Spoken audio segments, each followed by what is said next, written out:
Hola. Bueno, en este video vamos a ver integrales de superficie, que son integrales que nos permiten calcular, por ejemplo, el área o la masa de una chapa con una superficie de este tipo. Se llaman superficies alabeadas, es decir, superficies que no pueden estar contenidas en un plano. Bueno, ¿cómo vamos a definir estas superficies? Vamos a definirlas en forma paramétrica. Así como cuando vieron curvas paramétricas, una función de una variable, una función vectorial de una variable definida en un intervalo real, describía una curva en R3, en el espacio. Bueno, una función vectorial en el plano, es decir, de dos variables, va a definir una superficie en el R3, en el espacio.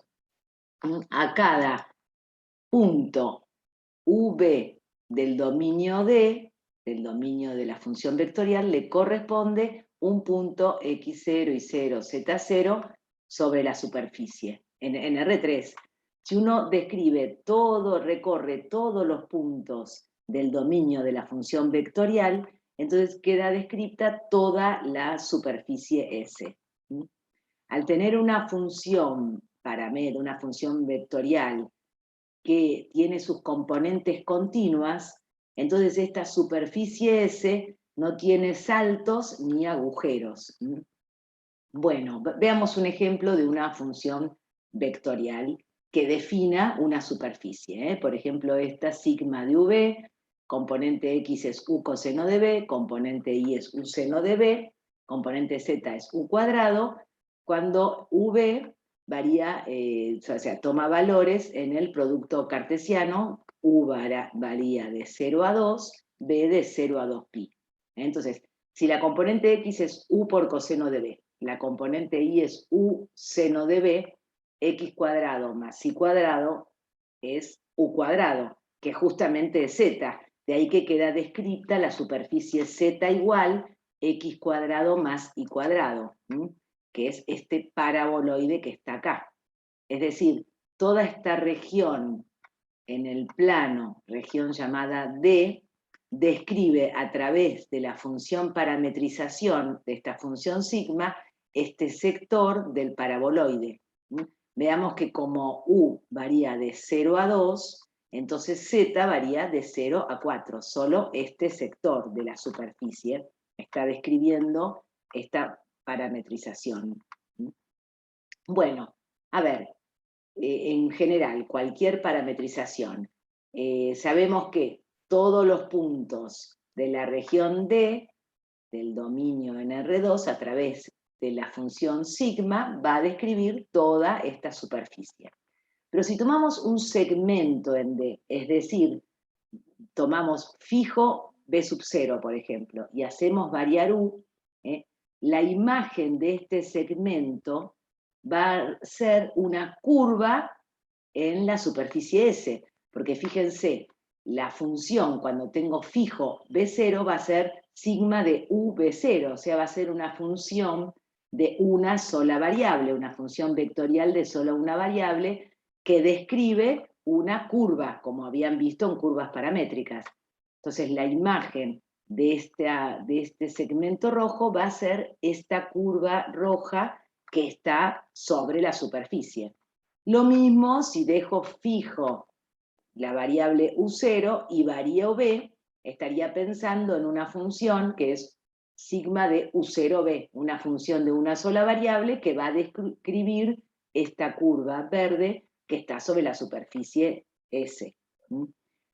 Y veamos estos vectores tangentes a las curvas sobre la superficie. Entonces, primero, bueno, este punto U0, B0, su imagen va a describir este punto X0 y 0, B0. Y si pienso en la curva roja, el vector tangente en ese punto a la curva roja es la derivada de la función cuya imagen es la curva roja. Y dijimos que esta curva la pensamos como la imagen de la función de una variable que era sigma de u de 0. Entonces la derivada parcial de sigma con respecto a u, que es lo que está variando, me va a dar este vector tangente que va a estar en el punto que le corresponde a sigma de u0 b0, y va a ser tangente a la curva roja, y por ende tangente a la superficie. Bueno, lo mismo en la curva verde, que es la imagen de la función sigma cuando varía b y a u lo dejo fijo, entonces la derivada con respecto a b de la función sigma en el punto x0 y 0 z0, que es sigma de u0 b0, va a ser un vector tangente a la curva verde, por ende tangente a la superficie. Y entonces, si hago el producto vectorial de esos dos vectores tangentes, en este punto, lo que voy a obtener es una normal a la superficie en ese punto. Un vector normal. Entonces, vamos a decir que la superficie es regular cuando existen estos vectores tangentes en todos los puntos, y además el producto vectorial de ellos no vale 0, es decir, tengo un vector normal en todos los puntos de la superficie, como este producto vectorial definido en todos los puntos interiores del dominio D. Y además, si pienso en que el producto de este vector derivada parcial con respecto a u, que es un vector tangente a la curva roja, la multiplico por diferencial u, recordemos de parametrización de curvas, que va a representar al desplazamiento sobre la curva roja, producto del diferencial u en la región D. Entonces, puedo pensar que hay un vector tangente a la curva roja que representa un desplazamiento diferencial sobre esa curva roja. Lo mismo en la curva verde, el vector derivada parcial con respecto a la variable b por diferencial b va a representar un desplazamiento sobre la curva verde debido al desplazamiento diferencial b en la región D. Entonces, si hago el módulo del vector producto vectorial, ¿no? El vector producto vectorial me indica la normal, pero el módulo de ese vector producto vectorial indica el área de este paralelogramo. Acá tenemos esta expresión, sería el desplazamiento sobre la curva roja, producto vectorial de desplazamiento sobre la curva verde, como diferencial u y diferencial b son escalares, los saco para afuera y me queda esta expresión. Fíjense, a través de la función sigma se recorre el dominio diferencial u, diferencial b, y se obtiene este paralelogramo. Es decir, este factor, el módulo del producto vectorial fundamental se llama, que es el producto vectorial de las derivadas parciales, en cada punto, lo que está expresando es cuánto se deformaría este rectángulo al aplicarle la función z, la función sigma, y de esta manera obtener un paralelogramo sobre la superficie S. O sea, es un factor como de deformación del rectángulo en el paralelogramo. Bueno, si quiero, en principio definimos superficie suave, si es una superficie regular, y el producto vectorial fundamentales de la parametrización resulta continuo en cada punto del dominio de la función sigma. Es decir, por ejemplo, que la normal sea continua. Por ejemplo, esta es una superficie que no es una superficie suave. Si me ubico muy cerca de esta recta, con el vector normal veo que inmediatamente cambia de dirección, o sea, no hay un vector normal que sea continua en esa recta. Pero de todas maneras vamos a definir superficie suave a trozos cuando se la puede subdividir en una cantidad finita de superficies. Bueno, si yo sumo todos los diferenciales de área sobre todo, digamos, diferencial U, diferencial B, sobre la región D, multiplicada por ese factor que estira estos rectángulos. Si lo integro sobre toda la región D, lo que obtengo es el área de toda la superficie. Bueno, se demuestra que esta integral no depende de cuál es la parametrización elegida para esta superficie, porque yo puedo tener puedo tener varias parametrizaciones para una misma superficie, pero por supuesto que el área no puede cambiar. Bueno, vamos a hacer un ejemplo, que es calcular el área de esta superficie, que es bastante parecida a la anterior, un paraboloide, también, que es z mayor que 0, entonces z va de 0 hasta 4.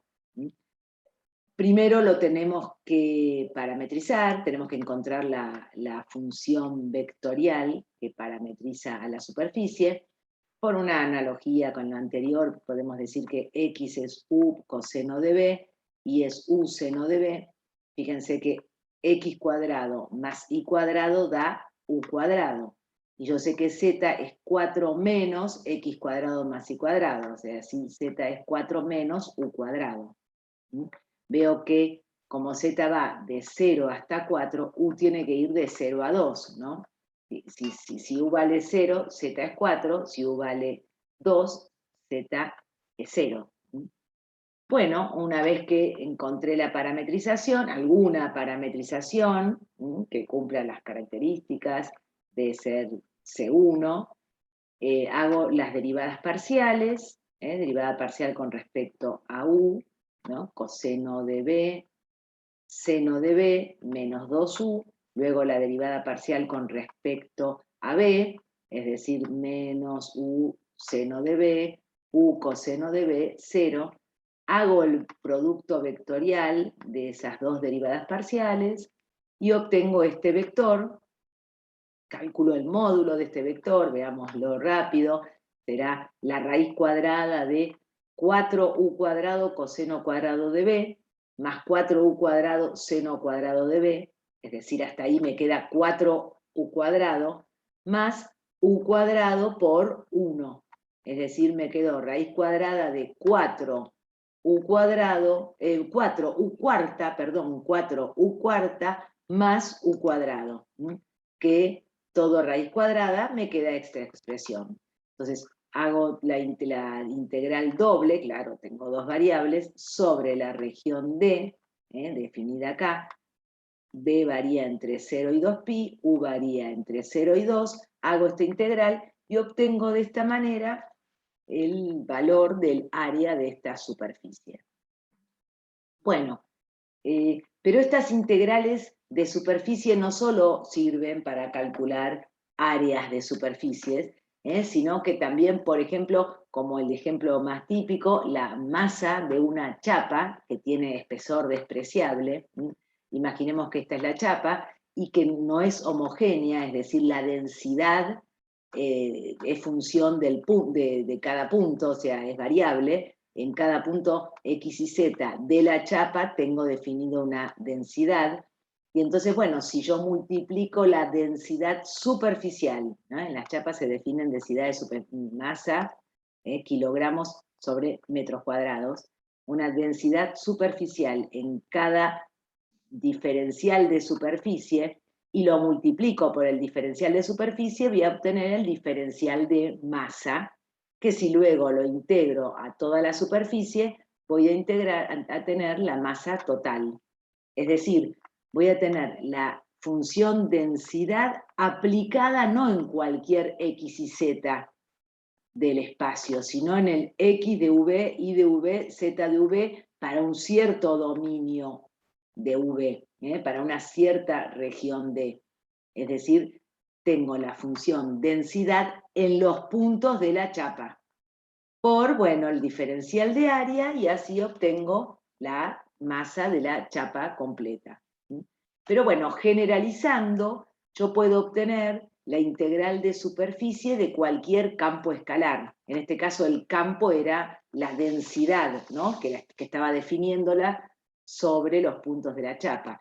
Entonces, si definimos una función, un campo escalar definido en un dominio abierto U en R3, en R, siendo que el dominio U incluye a la superficie sobre la cual quiero calcular la integral, entonces voy a definir la integral de superficie del campo escalar como la integral doble sobre toda la región D del campo aplicado en los puntos, solo los puntos de la superficie. El campo aplicado en X de V, Y de V, Z de V, con V en la región D. Entonces, esto sería el campo aplicado en la superficie por el diferencial de superficie. Y esto es lo que denominamos integral de superficie de un campo escalar. Bueno, vamos ahora a la integral de superficie, pero de un campo vectorial, que se llama flujo. Entonces, pensemos en una superficie que es atravesada por un fluido. Y entonces quiero calcular el caudal que atraviesa esa superficie.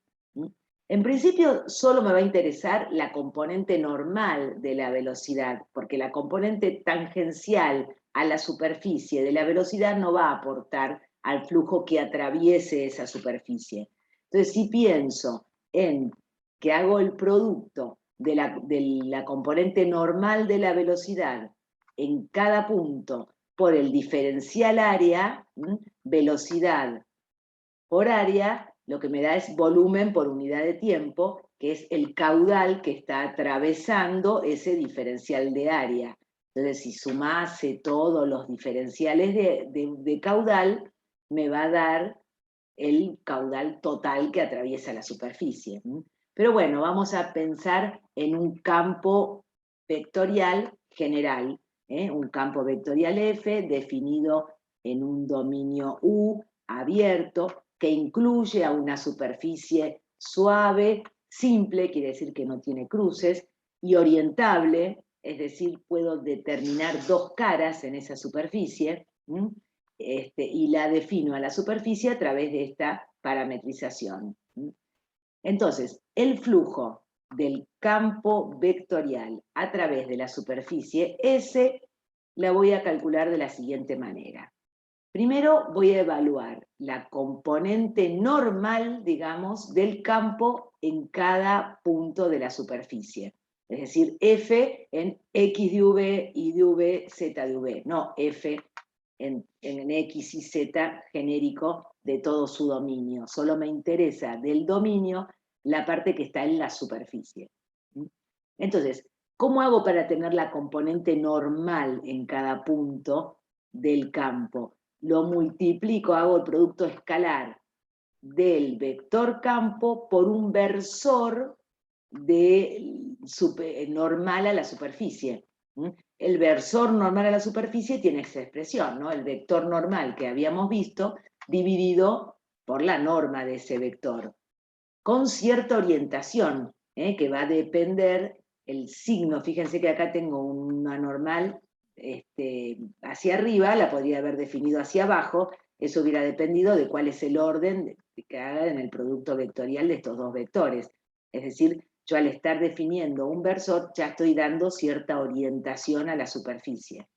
Bueno, y además el diferencial de superficie. Entonces, si hago el producto escalar de el campo F aplicado en la superficie, ¿no? F de X de V, Y de V, Z de V, cuando V recorre el dominio D de la parametrización. Producto escalar de esta F por la normal, me queda esto por el producto vectorial dividido el módulo. Pero si luego lo multiplico por el diferencial de área, se me simplifica, ¿no?, el módulo que está arriba con el de abajo y me queda el producto escalar de estos dos vectores, es decir, un número, un escalar. El vector campo vectorial aplicado en los puntos de la superficie, producto escalar, el vector normal, diferencial U, diferencial B, aplicado a toda la región D, me da lo que llamamos flujo del campo vectorial a través de la superficie. A ver, veamos un ejemplo. Por ejemplo, tengo un campo vectorial f de x y z, que tiene esta fórmula, 0, 0, z, y quiero calcular el flujo de ese campo a través de esta superficie, que es la misma que habíamos visto antes, para simplificar las cuentas y quedarnos solo con el concepto, ¿no? Y quiero indicar cuál es el sentido, la orientación que le estoy dando a la normal. Bueno, acá te representé la superficie, que es la que habíamos visto, y el campo vectorial aplicado en cada punto de la superficie, que es lo único que me importa. A mí no me importa el campo vectorial en todo su dominio, solo en la superficie. Fíjense que los vectores tienen dirección vertical, no la dirección del eje Z, porque son 0, 0, Z. Y además, a medida que Z es más grande, el módulo de esos vectores es mayor, ¿no? Entonces acá, con las flechitas negras, está como representado el campo aplicado en cada uno de los puntos, imagínense, de esa superficie.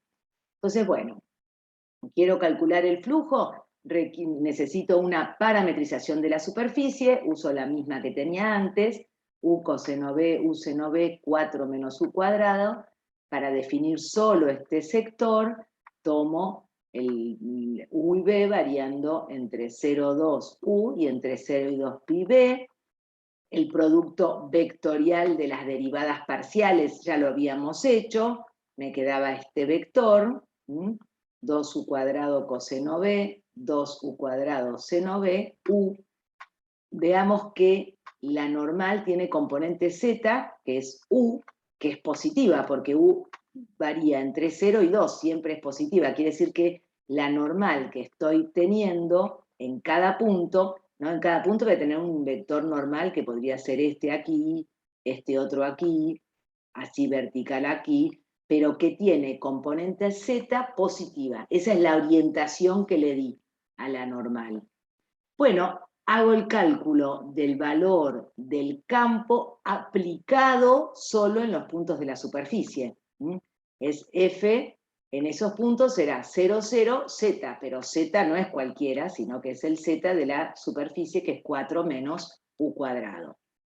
Y entonces hago el producto escalar del campo aplicado en los puntos de la superficie por este vector, producto vectorial de las derivadas parciales, a través de toda la región D, que será, bueno, este producto vectorial me queda 4 menos U cuadrado por U, y U varía entre 0 y 2, B entre 0 y 2 pi, hago esa cuenta y me queda 8 pi. Es decir, 8 pi es el flujo de este campo vectorial a través de esta superficie. Bueno, espero que les haya servido y que, bueno, sea una introducción a este tema, luego tendrán que profundizar viendo los apuntes. Bueno, tal.